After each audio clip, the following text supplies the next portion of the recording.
Gated DeltaNet-2 starts with one fixed-size memory matrix.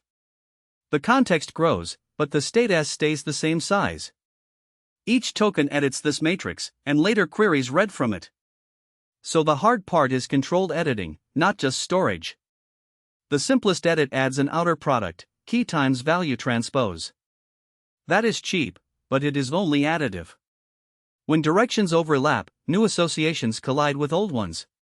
The delta rule fixes this by writing a correction. First read what the memory already stores at the current key. Call that read value R.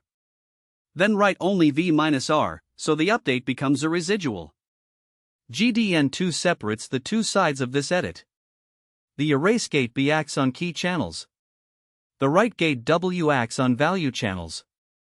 Erase and write are no longer forced to be the same scalar decision. The full recurrence is easiest as 4 moves. First, diagonal decay scales the old state channel by channel.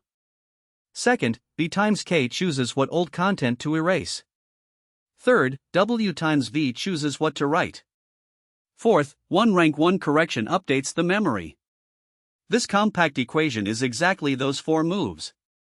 For training, token by token recurrence would be slow.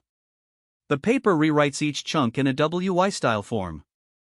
It builds gated erase and write matrices, then solves a small triangular system.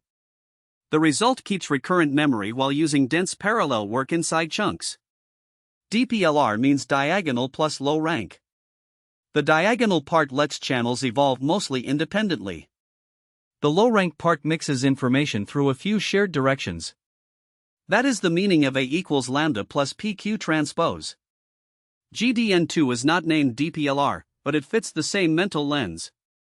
Diagonal decay sets memory horizons, and rank 1 edits move information. The final model is a fixed memory matrix with decay, erase, and write. GDN2 is a selective memory editor, not just a forget gate.